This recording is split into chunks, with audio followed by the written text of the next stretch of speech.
She was born with nothing but a borrowed name and an empty stomach, yet she became one of the most powerful, glamorous, and feared women in Hollywood history. From the dirt floors of Texas and the wings of a rundown Oklahoma theater, a hungry little girl named Lucille LeSueur watched the stage lights and made a vow. She would never be poor again. She would never be invisible. She would never be ordinary.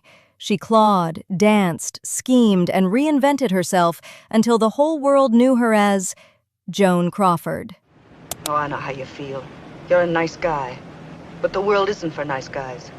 You gotta kick and punch and belt your way up, because nobody's gonna give you a lift. You gotta do it yourself, because nobody cares about us except ourselves. Joan Crawford came into the world as Lucille Fay LeSueur in San Antonio, Texas. No official birth certificate survives, which fueled lifelong uncertainty and her own strategic vagueness. Most reliable sources point to March 23, 1904 or 1906, though she consistently claimed 1908 to shave years off her age once she hit Hollywood. That fuzzy timeline was classic Joan. She was always rewriting her own origin story to fit the glamorous myth she was building. Thomas E. LeSueur was a laborer, construction, laundry work, hard, low-paying gigs. He abandoned the family either shortly before Lucille was born or right after. She had an older brother, Hal Hayes LeSueur. Their mother, Annabelle, or Annabelle Johnson LeSueur, was left to raise two young kids essentially on her own.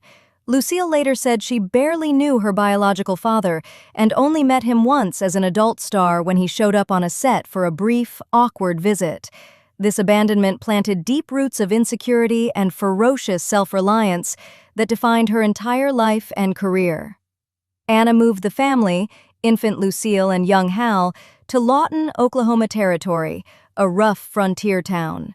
There, she married Henry J. Casson, who ran the Ramsey Opera House and other local theaters. Lucille took on the surname Casson and the nickname Billy, or Little Billy Casson, partly because her stepfather was sometimes called Billy.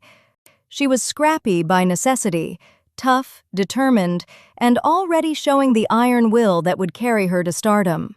The bright spot, and the spark for everything that followed, was the theater. Henry Casson took young Billy to work with him. She hung around the wings, played with costumes and props, watched vaudeville performers, dancers, and actors rehearse and perform. She imitated their moves, made her own little costumes, and staged pretend shows for neighborhood kids. This exposure lit a fire that never went out. Dancing and performing became her escape and her obsession. Family later moved on to Kansas City, where the real grind of Joan's dance training and chorus girl years began. In short, that opening sketches the foundational chapter of Joan Crawford's legend, a fatherless girl from the wrong side of the tracks in Texas and Oklahoma, forged in poverty and illuminated by footlights, who decided early that she would never be ordinary. Everything that made her a star, her drive, her image-making, her refusal to stay down, started right there in those dusty theaters and hungry years. This refers to the deep, driving ambition born from her impoverished childhood, literal hunger, emotional hunger for attention and security, and an almost feral determination never to go back to poverty or obscurity. It became her fuel. Joan carried this hunger throughout her life. It made her a workaholic, a perfectionist, and someone who fought tooth and nail for every role, every headline, and every ounce of control. It never softened. After leaving the unstable home life in Oklahoma and Kansas City, young Lucille, still going by Billy Casson, threw herself into dancing. She was talented, ambitious, and willing to do whatever it took.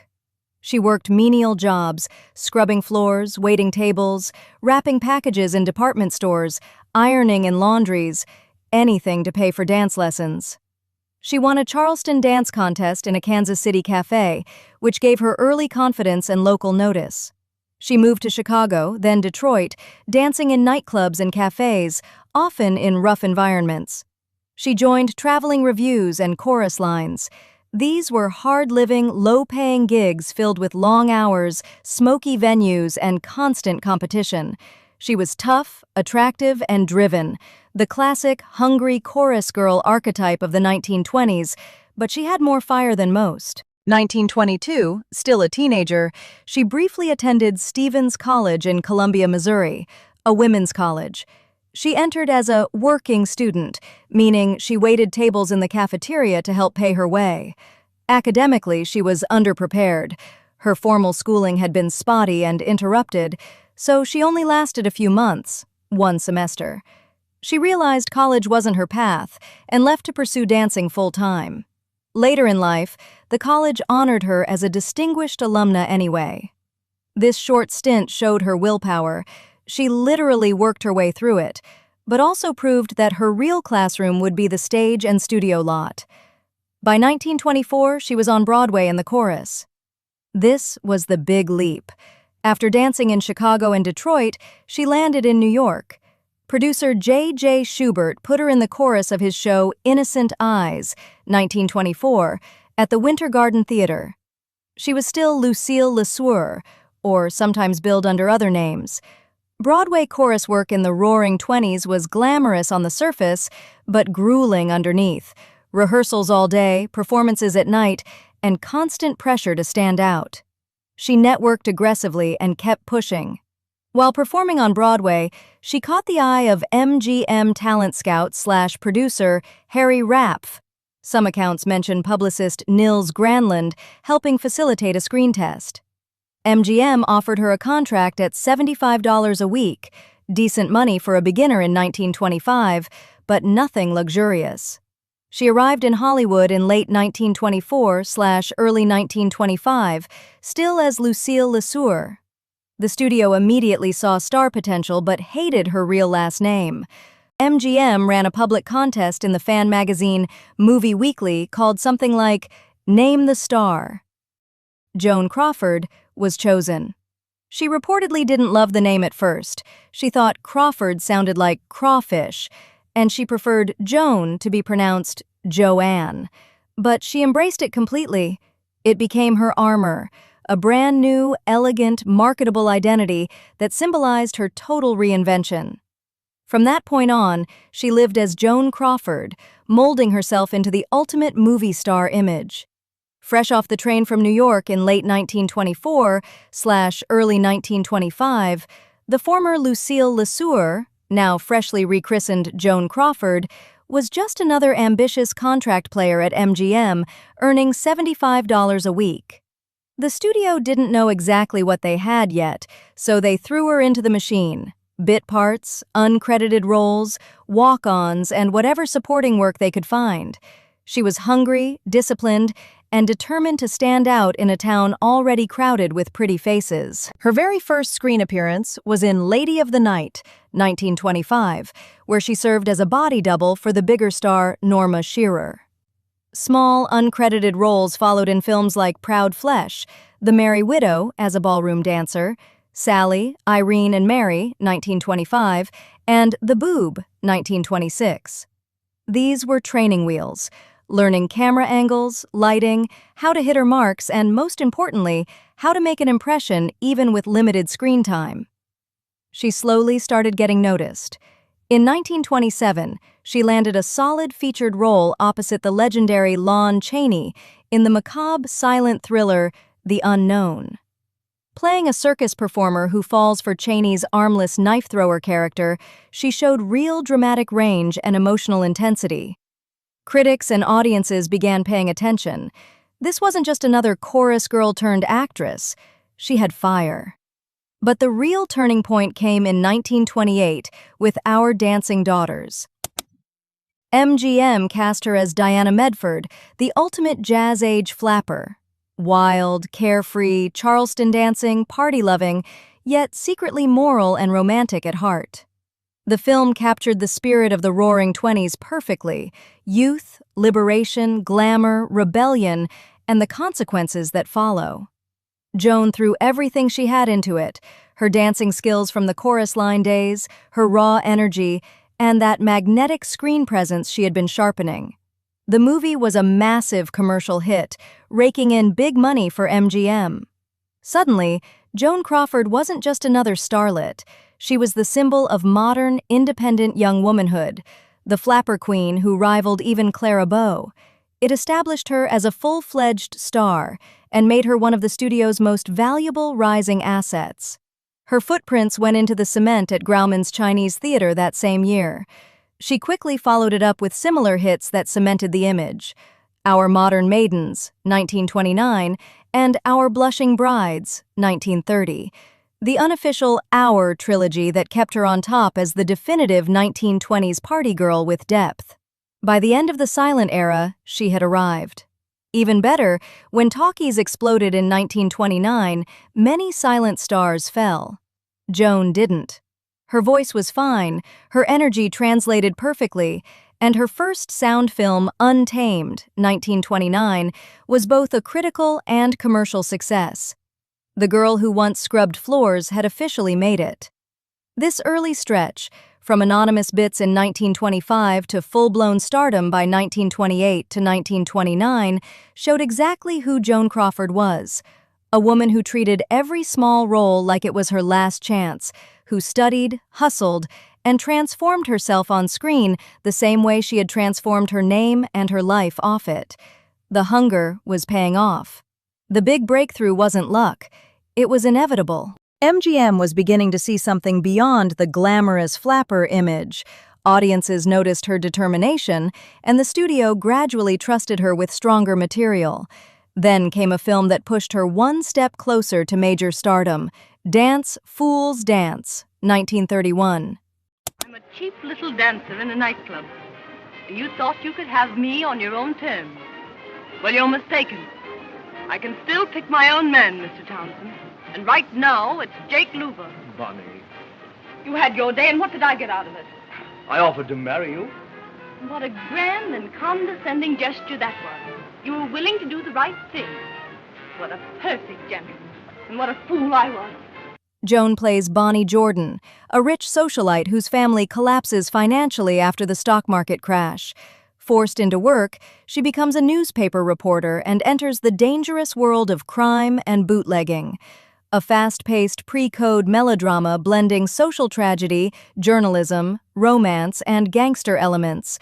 The movie jumps between genres but remains lively and historically interesting. Photoplay praised Crawford as becoming increasingly capable in emotional roles and noted her transition from flapper image to stronger dramatic material. Later critics described the film as a frenetic pre-code drama and a wonderful little primer of early 1930s filmmaking. This was the first pairing of Joan Crawford and Clark Gable, beginning one of MGM's most popular screen partnerships. They eventually made 8 films together. Possessed, 1931. She's nothing to Mark Whitney. Yeah? Well, how do you know? I am Mrs. Moreland. I was in his life once, but I'm not in his life anymore. He belongs to you, all of you who are here tonight. Yeah? Well, he don't belong to me. No, of course not, because you were hired by his enemies to play this contemptible trick. Men who can be bought and sold have no claim on Mark Whitney. After all, what is this crime they've unearthed against him? Is he a murderer, a thief, or a liar? No, worse. He loved a woman, and she loved him. How many of you could get off so easily? How many of you could face the white light of publicity? Could you and you, and you and you? Be honest, men and women. Don't let the cowards rob you. Joan plays Marion Martin, a poor factory worker who uses ambition and charm to escape poverty and enters a complicated romance with a wealthy man. A classic pre-code rise-to-riches story with romance and social ambition. It allowed Crawford to play a more emotionally layered woman than many of her earlier glamorous roles. Modern critics from Larson on Film wrote that Possessed knows where the spotlight belongs, referring to Crawford's commanding screen presence. Real Film Reviews called it a top-notch pre-code drama. A classic film viewer on Reddit also noted her inner intensity beneath a restrained performance. Director Clarence Brown reportedly noticed the attraction between Crawford and Clark Gable and used that chemistry on screen. Their off-screen relationship became famous around MGM. Grand Hotel, 1932.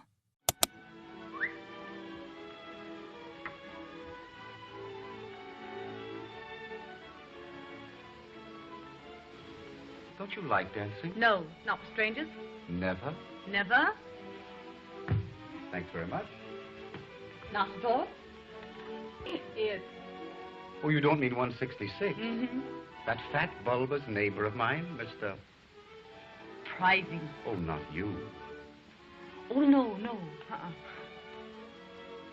Work. Does he sing? I hope not. Was you playing something? Yes, the typewriter. Oh, you're a little stenographer. Yes, I'm a little stenographer. That's fascinating. Joan Crawford's role. Joan plays Flemchen, a stenographer and aspiring actress trying to survive among wealthy and troubled guests at a luxury hotel. One of MGM's grandest productions, and one of Hollywood's earliest all-star ensemble films. The intersecting stories and lavish setting made it a major landmark.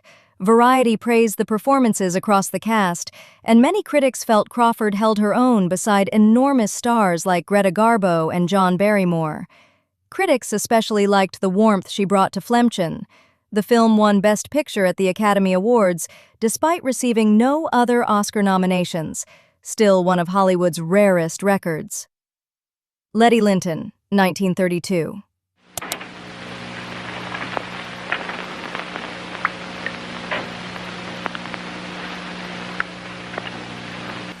Or ever will.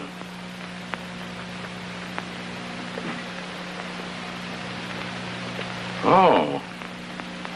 You look as though you were interested in me once again.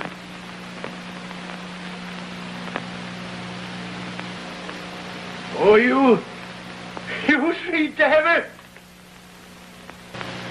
Yes. Yes, I did it. I meant it for myself. Do you hear me? I meant it for myself. I'm glad I did it. You dirty, filthy, greedy mongrel. I'm glad I did it. If I hang for it, I'm glad I did it. Joan plays Letty Lynton, a wealthy woman trapped by a toxic former lover and pulled into scandal and emotional turmoil. A stylish, romantic thriller full of glamour, tension, and pre-code daring. It became one of Crawford's biggest hits and helped elevate her to full superstar status. Variety admired Crawford's dramatic force and star appeal, noting she carried the emotional burden of the film. Many reviewers saw it as evidence she had moved beyond flapper roles into major dramatic territory. The white gown designed by Adrian became one of the most influential dresses in Hollywood history. Department stores sold thousands of copies after release. The film later became hard to see because of legal disputes over source material rights. These 4 films show Joan Crawford's transformation. Dance, Fool's Dance gave her grit. Possessed brought emotional maturity. Grand Hotel showed she could stand with legends, and Letty Lynton confirmed her as a major dramatic star. Rain, 1932. Got to go back to San Francisco. Straight orders from your private heaven, huh? Oh, no, Mr. Davis. Your God and me could never be shipmates. And the next time you talk to him, you can tell him this for me, that Sadie Thompson is on her way to hell. Stop! This has gone far enough. Oh, no, it hasn't gone far enough. You've been telling me what's wrong with me. Now I'm going to tell you what's wrong with you. You keep yelling at me to be punished, to go back and suffer.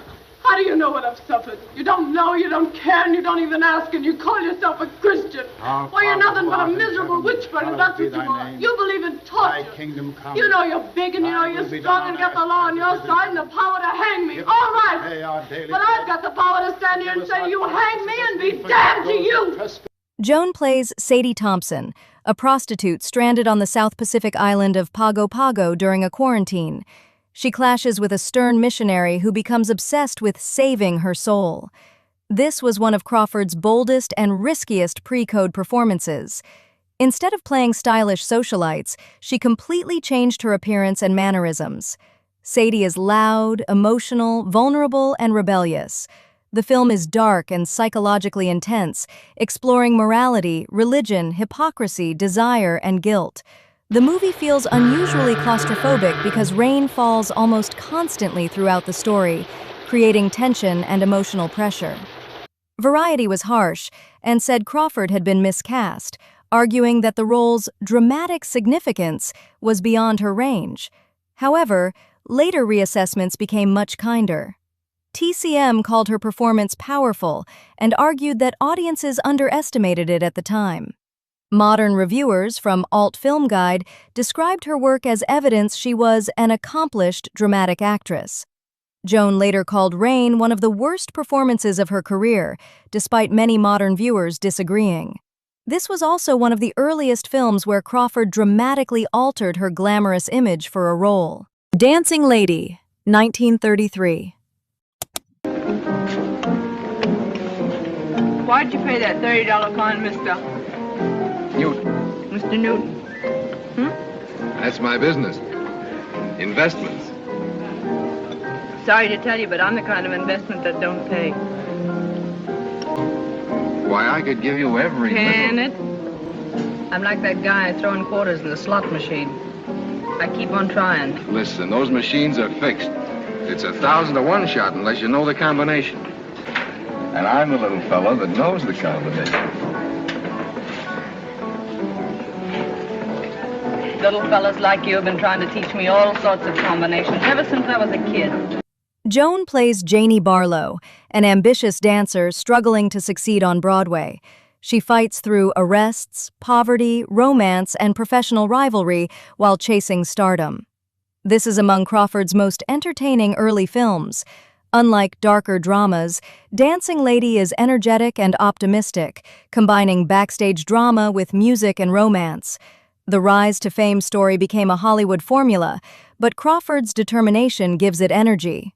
The film is also remembered as a historic showcase of future stars and performers. Reviews generally admired Crawford's charisma and drive. Critics noted she carried the film through personality more than dance technique. Modern reviewers have called it a classic pre-code backstage musical. This marked Fred Astaire's first appearance in a feature film. Joan Crawford became Astaire's first screen dance partner. The movie also features an appearance by the Three Stooges, years before they became major stars. Reports say Crawford injured her ankle trying to keep up with Astaire's dancing pace. Sadie McKee, 1934. Listen, Sadie, haven't you any sense of sportsmanship, anything at all I can appeal to? Not a thing on earth. You told me tonight to play for smaller game. Well, Tommy was small game. I know it then as well as I know it now. But I've lost him. And nothing else makes any difference. He was a rat and a crook, and he was guilty. That's got nothing to do with it. We were just little people asking for help, and you weren't human enough to give it to us. It's shooting birds on the ground to take advantage of him. Yeah?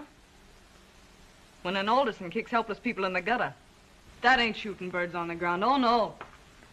You couldn't think of marrying that man for anything but his money. Sure. Every gal has her price. And mine's high. Joan Crawford plays Sadie McKee, a kind but determined working-class young woman who leaves her small-town life after heartbreak and difficult circumstances. As she searches for a better future, Sadie experiences poverty, complicated romances, and eventually enters a life of wealth through marriage.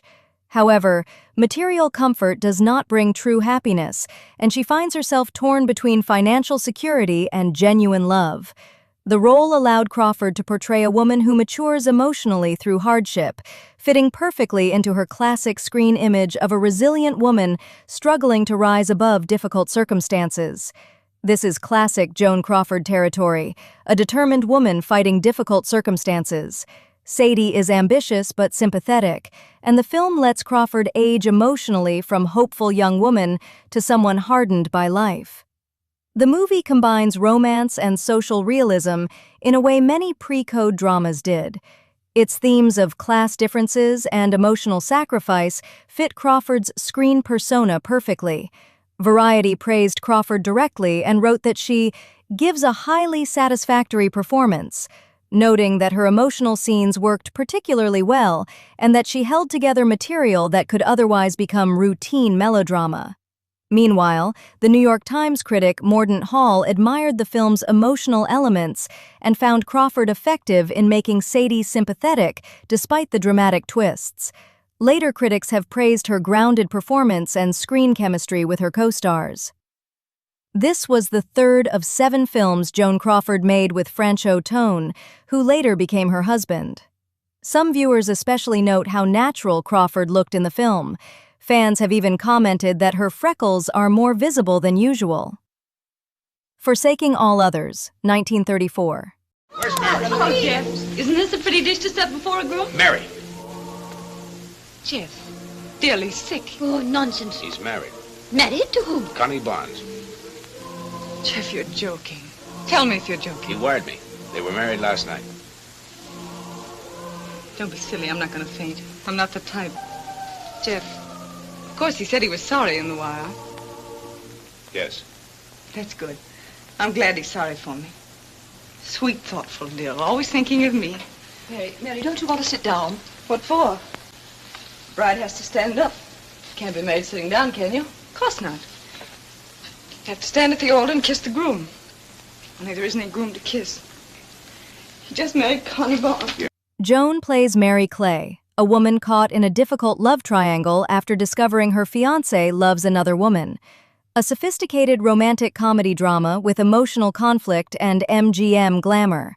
Crawford balances heartbreak and dignity well, making Mary more sympathetic than the script sometimes allows. Variety praised the chemistry between Crawford, Clark Gable, and Robert Montgomery, noting Crawford's emotional scenes worked effectively.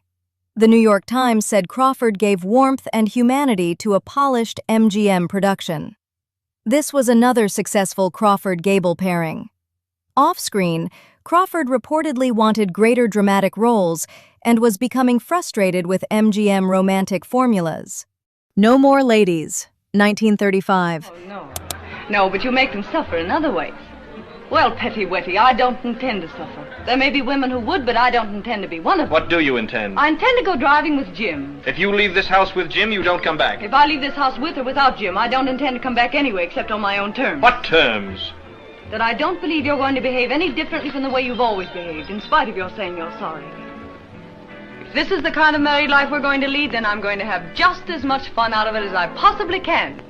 Joan plays Marcia Townsend, a wealthy woman trying to deal with a husband whose faithfulness becomes questionable. A witty marriage comedy with pre-code flavor lingering despite stricter censorship. The film explores jealousy and relationships more than glamour. Variety found Crawford appealing, but felt the material itself was uneven. The New York Times praised her elegance, but thought the screenplay lacked strength. The film paired Crawford with Robert Montgomery again. It came during a period when critics increasingly wanted stronger dramatic roles for her. Love on the Run, 1936. Take them away! Do you hear me? Take them right back to Igor and throw them in his contemptible little face. And you can tell him and his queasy old uncle if they want anybody to sign a marriage settlement, they can get another girl. But, Miss Parker... He wanted me for myself, did he? Only I had to buy him in the bargain. Well, I'd buy his whole Russian swamp if I was sure he didn't go with it. That's what I'd do. You can tell him that. And you can tell his uncles and his aunts and his sisters and his cousins and... Who are you? Who, me? Oh, I just want to help you. Joan plays Sally Parker, a runaway heiress who becomes involved with a reporter during a wild adventure across Europe. A fast-moving romantic comedy inspired by screwball trends popular in the 1930s. The movie relies heavily on charm, quick dialogue, and chemistry. Variety praised the entertainment value and noted Crawford looked relaxed and energetic. The New York Times enjoyed the pacing but considered parts of the plot unrealistic. Crawford reunited with Clark Gable yet again. The film includes unusually large-scale chase sequences for a romantic comedy of its era. Mannequin, 1937. Leaky faucets, dirt, smells. What a place to live. What a place for human beings to grow up in. Jessie, be reasonable. Maybe I ought to like it. Maybe I should want to spend the rest of my days in beautiful Hester Street. I hate it. And I'm going to get out. I've got to get out, Ma, before it's too late. Maybe when I'm gone, he and Clifford will get hungry enough to get a job. Joan plays Jessie Cassidy, a poor working-class woman who becomes a fashion model while trying to improve her difficult life. This is one of Crawford's classic shop girl to success films. The story mixes romance and class struggle and fits her star image perfectly. Emotional moments feel sincere and grounded. Variety praised Crawford and called her performance one of the strongest elements of the film. The New York Times believed she brought emotional conviction and determination to Jessie. Crawford later said this was one of her favorite MGM films. It reunited her with Spencer Tracy, creating strong chemistry.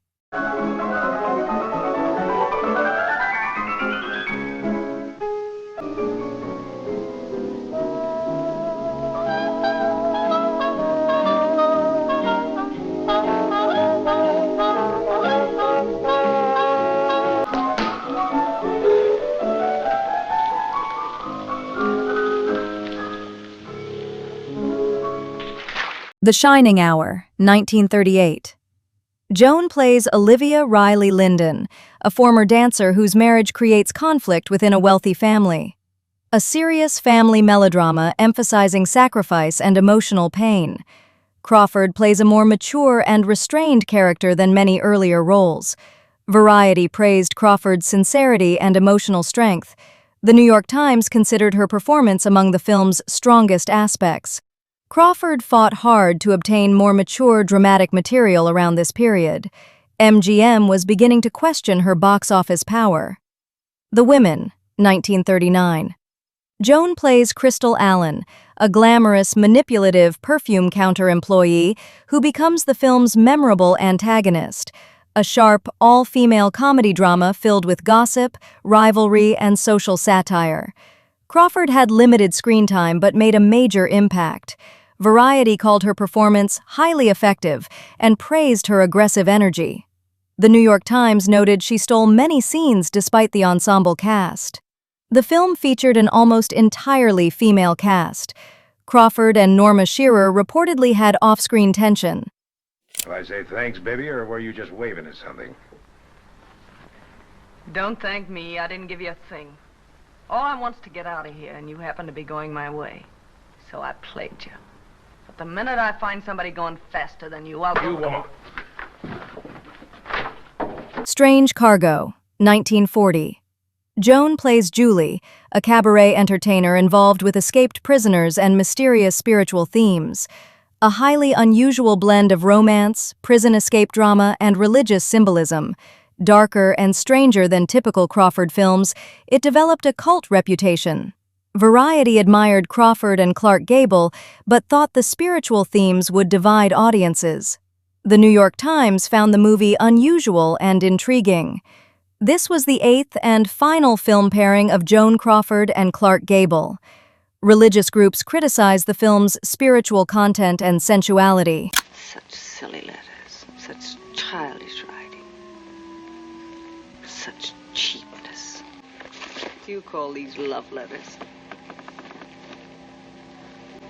Have you ever read any real love letters? Georges Sand, de Musset, Keats, Browning? Do you know anything about love in that miserable soul of yours that dribbles itself into these letters? Woman's Face, 1941. Joan plays Anna Holm, a bitter woman whose face is badly scarred after a childhood accident. She becomes involved in blackmail and crime until plastic surgery changes both her appearance and outlook on life. This was one of Crawford's strongest dramatic performances before Mildred Pierce. The role required her to spend much of the film under heavy scar makeup, allowing acting rather than glamour to dominate. The film explores beauty, identity, morality, and redemption. The transformation of Anna is handled with unusual emotional depth. Rather than simply becoming physically beautiful, she gradually regains humanity. Crawford effectively portrays both cruelty and vulnerability. Variety praised Crawford's performance and felt she handled the emotional transformation convincingly. The New York Times critic Bosley Crowther admired her seriousness and intensity and viewed the film as a major dramatic vehicle for her. Many modern critics consider this one of Crawford's finest pre-Oscar performances. The film was adapted from a Swedish story previously filmed with Ingrid Bergman. Crawford fought hard for dramatic roles, proving she was more than a glamour star. They All Kissed the Bride, 1942. Joan plays Margaret Drew, a powerful businesswoman whose life changes after she learns she has limited time to live. A romantic comedy rather than Crawford's usual heavy drama. She plays a tough executive who begins to loosen her rigid lifestyle and embrace romance. The film is enjoyable but lighter and less substantial than her major dramatic work. Crawford's confidence and sharp dialogue keep it entertaining. Variety enjoyed Crawford's comic energy and noted her star power carried the movie. The New York Times appreciated her charm, though some critics found the story predictable. The project originally had been intended for Carole Lombard before her tragic death. Crawford later inherited the role. Above Suspicion, 1943. Joan plays Frances Miles, a newly married woman who unexpectedly becomes involved in wartime espionage. This is a suspense thriller mixed with romance and spy adventure.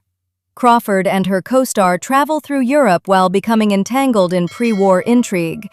The film reflects wartime Hollywood themes, but is generally viewed as less memorable than Crawford's later work. Variety considered the movie entertaining, but believed Crawford was underused. This became Crawford's final film at MGM before moving fully into her Warner Brothers comeback years. Money. That's what you live for, isn't it? You'd do anything for money, wouldn't you? Even blackmail. Oh, grow up. I've never denied you anything. Anything money could buy, I've given you. Not on your life! I said give it to me!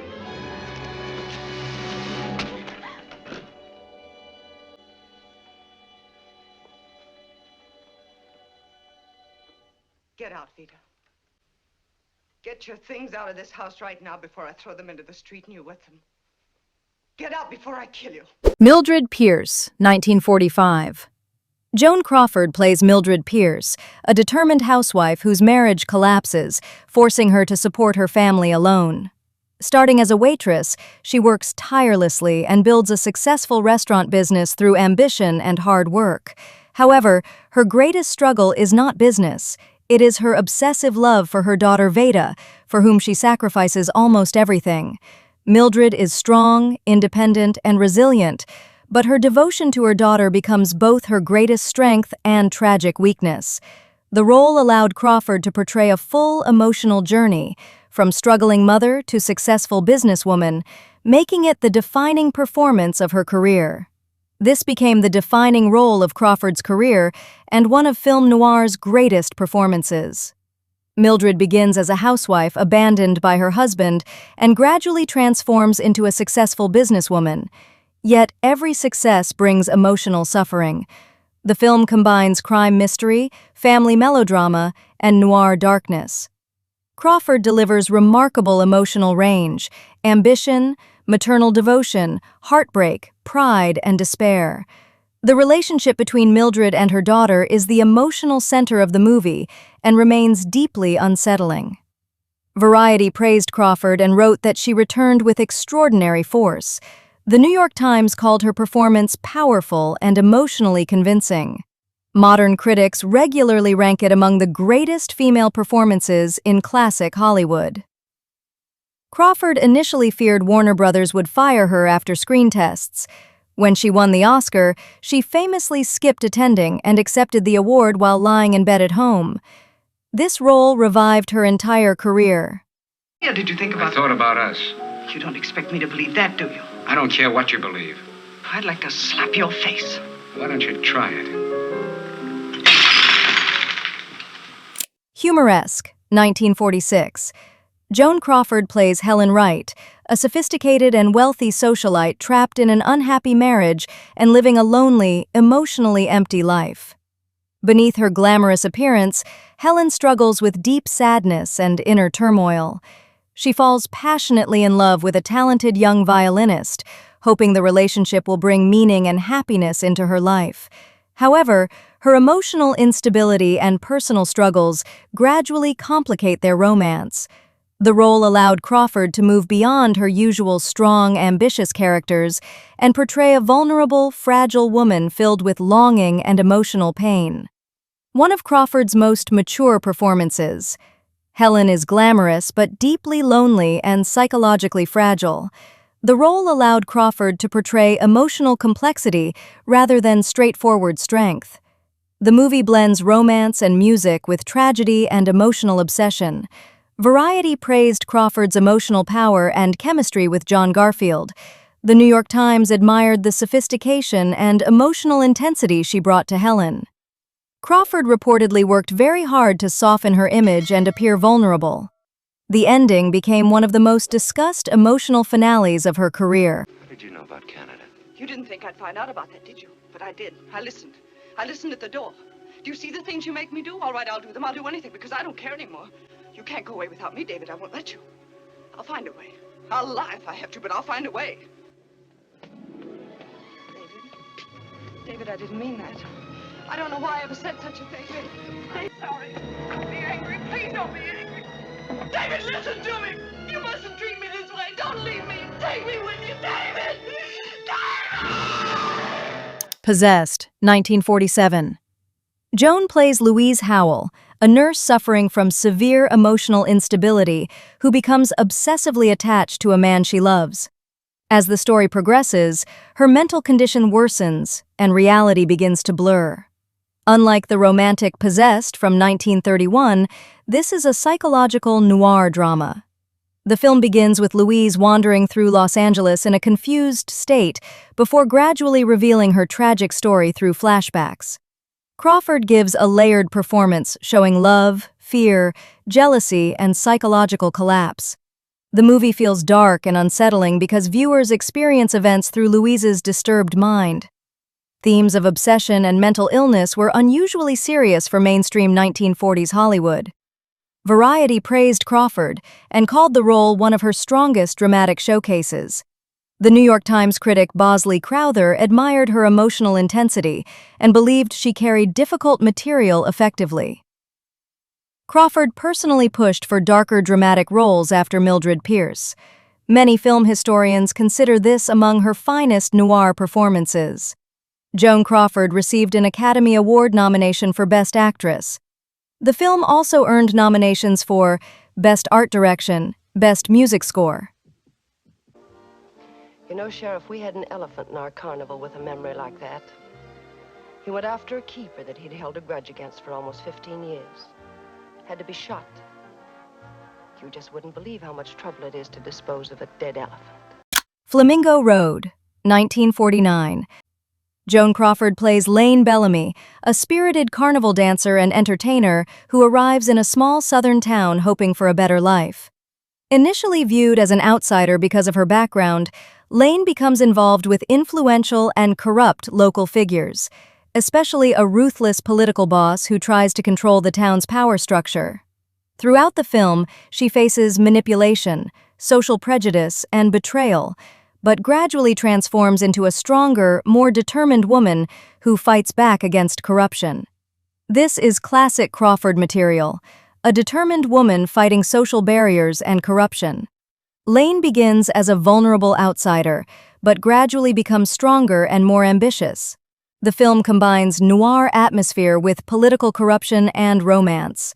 Crawford's character once again battles class prejudice and manipulative men. Variety praised Crawford's dramatic force and screen authority. The New York Times thought the film was melodramatic, but admired Crawford's powerful presence. Modern critics often view it as one of her better noir melodramas. Crawford campaigned heavily for the role because she believed Lane fit her screen image perfectly. The movie later inspired the television series Flamingo Road decades afterward. You want me to be like them? A criminal? You bet I want you to be like them, smart. What kind of self-respect is there in living on aspirin tablets and chicken salad sandwiches? Look, Marty, the only thing that counts is that stuff you take to the bank. That filthy buck that everybody sneers at but slugs to get. The Damned Don't Cry, 1950. Joan Crawford plays Ethel Whitehead, an unhappy working-class housewife who becomes dissatisfied with her ordinary life and struggles with poverty. After a personal tragedy changes her life, she decides to reinvent herself and adopts the new identity of Lorna Hanson Forbes. As Lorna, she enters a glamorous but dangerous world tied to powerful gangsters and organized crime. Ambitious and determined, she rises socially and financially, but her pursuit of status and luxury gradually pulls her into manipulation, corruption, and emotional turmoil. The role follows one of Crawford's favorite character types, a strong woman fighting to escape hardship, though here the path becomes much darker and morally complicated.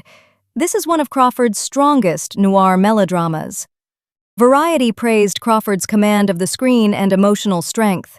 The New York Times thought the film itself was excessive, but acknowledged Crawford's ability to dominate every scene. Modern critics often see it as a fascinating late-career noir. The story was loosely inspired by real-life gangster figure Virginia Hill. Crawford loved stories involving women reinventing themselves. What are you complaining about? You've had your share of the bargain. Bargain? I never thought of our marriage as a bargain. Every marriage is. Harriet Craig, 1950. Joan plays Harriet Craig, an obsessively controlling woman who values perfection, social status, and order above human relationships. This may be one of Crawford's coldest and most fascinating performances. Harriet carefully controls her home and manipulates everyone around her. Unlike Mildred Pierce, who sacrifices for family, Harriet values control more than affection. The film becomes a psychological character study of pride and emotional isolation. Crawford portrays Harriet with remarkable precision and restraint. Variety praised Crawford's forceful acting and thought she dominated the film. The New York Times admired her intensity and noted that she successfully carried a difficult and unlikable character. Modern critics frequently call it one of her most underrated performances. Crawford reportedly identified strongly with Harriet's perfectionism and attention to detail. Many viewers later noticed similarities between Crawford's public reputation and Harriet's controlling personality. Suppose something happened to her between now and Monday. Who'd get her money? Her husband, Lester Blaine. I'd get it all, why not? Sure. Why not? Gun's no good. It'll have to look like an accident. Sure, but that's easy. Not too easy. We've got 3 days. Sudden Fear, 1952. Joan plays Myra Hudson, a wealthy and successful playwright who falls in love with actor Lester Blaine after initially rejecting him professionally. After marriage, she discovers a terrifying truth. Her husband and his lover are plotting to kill her for money. One of Crawford's finest suspense performances, Sudden Fear combines film noir with psychological tension. The first half plays like a romance, but the film gradually becomes a tense cat-and-mouse thriller. Crawford carries the story through fear, paranoia, and determination. The movie is remembered for its suspense sequences and emotional intensity. Many critics consider it among the strongest thrillers of Crawford's later career. Variety praised Crawford's emotional commitment and suspense acting. The New York Times admired her ability to sustain tension and noted she dominated the film. Crawford personally campaigned for the role. She reportedly believed this was among her best later career performances. Joan Crawford received an Academy Award nomination for Best Actress. You is loving, doting fraud of a father. And you slut, you're both so consumed with evil, so rotten. Your filthy souls are too evil for hell itself. Autumn Leaves, 1956. Joan Crawford plays Millicent Weatherby, a quiet and lonely middle-aged typist who has spent much of her life caring for others while putting her own happiness aside. Longing for companionship, she unexpectedly falls in love with a younger and charming man and believes she has finally found love and a fresh start. However, after marriage, she gradually discovers that her husband suffers from serious emotional and psychological problems. Millicent must then balance love, compassion, and emotional strength as she struggles to support him through his mental breakdown. The role allowed Crawford to portray vulnerability, loneliness, and mature emotional depth, rather than her usual ambitious and powerful characters. It begins as a mature romance, but slowly transforms into a psychological drama dealing with emotional illness and heartbreak. Variety praised Crawford's sincerity and emotional maturity. The New York Times admired the seriousness of her work and noted her ability to make Millicent sympathetic. Crawford was over 50, yet convincingly portrayed romantic vulnerability. Many later critics called this one of her underrated performances.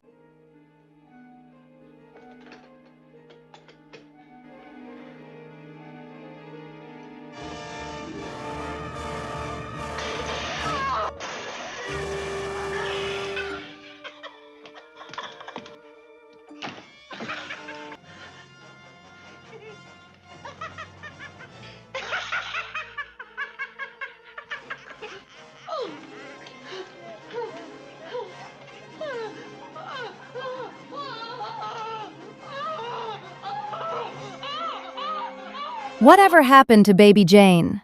1962. Joan Crawford plays Blanche Hudson, a once famous and successful movie star who is now confined to a wheelchair after a mysterious accident ended her career. Living in isolation inside an aging mansion, Blanche becomes completely dependent on her mentally unstable sister, Baby Jane, a former child star whose fame faded over time. Blanche is gentle, patient, and emotionally fragile, but beneath her calm personality she carries fear, guilt, and painful secrets about their past. Throughout the film, she struggles to survive Jane's increasingly disturbing and cruel behavior, making Blanche one of Crawford's most sympathetic and tragic later career characters. One of the most famous psychological horror films in Hollywood history, Crawford portrays Blanche with restraint, fear, and tragic dignity. The film revived both actresses' careers and helped create the psycho-bitty horror genre involving aging former stars. Variety praised Crawford's controlled and sympathetic performance while highlighting the explosive contrast with Bette Davis. The New York Times thought both actresses created fascinating performances. The Crawford-Davis rivalry became legendary. When Davis was nominated for an Oscar and lost, Crawford controversially accepted the award on behalf of winner Anne Bancroft. The film received 5 Academy Award nominations, including Best Actress, Bette Davis, Best Supporting Actor, Victor Buono.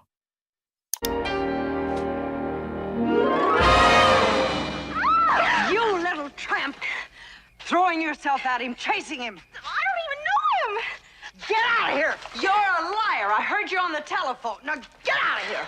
Please, we didn't mean to cause any trouble. It was just a game. I know what kind of a game with a man over twice your age. Now get out of here. I Saw What You Did, 1965. Joan plays Amy Nelson, a mysterious and emotionally unstable woman connected to a murder investigation. Directed by horror specialist William Castle, this suspense film follows teenagers making prank phone calls that accidentally connect them to danger.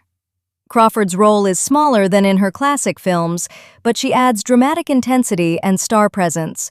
Variety thought Crawford brought professionalism and authority despite limited screen time. Contemporary reviews focused more on suspense than on her role. Crawford reportedly disliked aspects of the production, but admired director William Castle. The movie later developed cult status among horror fans. Joan Crawford's off-screen existence was every bit as intense, calculated, and headline-grabbing as any role she ever played. She approached love, family, and career with the same ferocious drive that pulled her out of poverty and into the Hollywood stratosphere, and nowhere is that more visible than in her 4 marriages. The first was to Douglas Fairbanks Jr. from 1929 to 1933. This wasn't just a wedding, it was a coronation. Fairbanks was the son of silent screen royalty, Douglas Fairbanks Sr., and marrying him instantly elevated Joan's social standing. She was around 25, her star rising fast, while Doug was still finding his footing. But the friction came quickly. Their careers pulled in different directions, and what looked like a glamorous fairy tale eventually cracked. They divorced in 1933, with rumors swirling about incompatibility and Joan's fierce independence. Then came Franchot Tone from 1935 to 1939. Tone was a respected stage and screen actor, known for his intellectual depth and leftist politics. Joan was drawn to his sophistication. They married during her peak MGM years, and the relationship had real passion, but also real tension. Joan's dominance and relentless work ethic reportedly wore on Tone. By 1939, it was over. Tone would go on to a famously complicated love life, but that marriage taught Joan something she never forgot. Even sophistication couldn't tame her ambition. Her third husband was Philip Terry, a lesser-known actor. They married in 1942, during the war years, and it seemed more stable, more companionable. Joan was adopting children, trying to balance home and career. But stability doesn't always mean forever. They divorced in 1946. Joan often said each husband taught her a lesson, and with Terry, the lesson was probably about quiet companionship, not that it was enough to keep her. Finally, Alfred Steele. They married in 1955 when Joan was in her 50s, and by almost every account, this was her happiest marriage. Steele was a powerful Pepsi-Cola executive, later chairman. He brought financial security, lavish parties, global travel, and real business synergy. For the first time, Joan seemed genuinely content. But in 1959, Steele died suddenly of a heart attack. It devastated her. She never really recovered. But here's the thing about Joan Crawford. She didn't fade. After Steele's death, she became a Pepsi director and brand ambassador, one of the first prominent women on a major company's board. She traveled relentlessly, visiting bottling plants, doing publicity, maintaining that iron elegance well into her later years. Shoulder pads, perfect makeup, commanding presence, now selling soda instead of drama. And then there was motherhood. Joan desperately wanted children, but faced fertility issues. She adopted 4: Christina, Christopher, Kathy, and Cindy. There was actually a brief 5th adoption that didn't stick. The birth mother reclaimed the child, but the 4 became her family. Christina, the eldest, was adopted as an infant around 1939 or 1940. Christopher came in the early 1940s. Actually, there were 2 boys named Christopher at different times. The surviving one was adopted around 1943. And then, in 1947, while single, Joan adopted fraternal twins from Tennessee, Kathy and Cindy. She poured the same ferocious energy into motherhood that she brought to every film role. That meant strict schedules, high standards, lavish gifts, and carefully staged public photo ops that blended family life with career publicity. To Joan, this was love, discipline, grooming for success, expecting excellence. But whether that crossed into tyranny? That's the core of an argument that has raged for decades. Because in 1978, a year after Joan's death, her eldest daughter Christina published a memoir called Mommie Dearest. It painted a portrait of wire-hanger rage, obsessive cleaning rituals, public humiliation, and a mother who prioritized image over warmth. Beatings, screaming fits, impossible standards. The book became a bestseller. And when the 1981 film adaptation starring Faye Dunaway turned No Wire Hangers into a legendary campy line, the controversy exploded into pop culture. But here's where it gets messy. Joan's twin daughters, Kathy and Cindy, strongly denied the worst claims. They said they grew up in a strict but loving home. Many of Joan's friends, Myrna Loy, George Cukor, even ex-husband Douglas Fairbanks Jr., called the memoir sensationalized and one-sided. Household staff backed them up. Some suggested Christina was acting out against a demanding but not monstrous mother, or that the timing, right after Joan's death, was about profit, not truth. The truth, like so much with Joan Crawford, likely sits somewhere in the tension.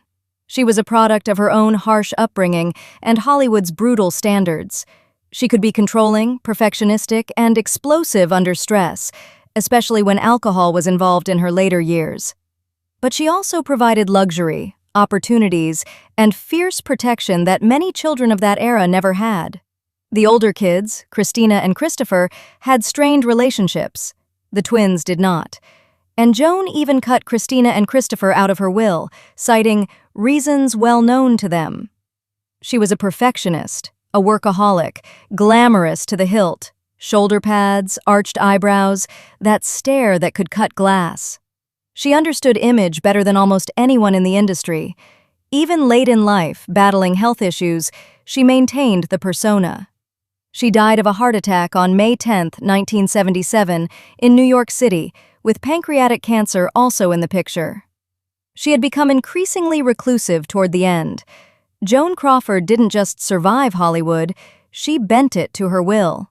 From Texas dirt and chorus lines to Oscar gold, Pepsi boardrooms, and eternal icon status, she embodied the ultimate American movie star myth: ruthless ambition, relentless reinvention, and an iron refusal to disappear.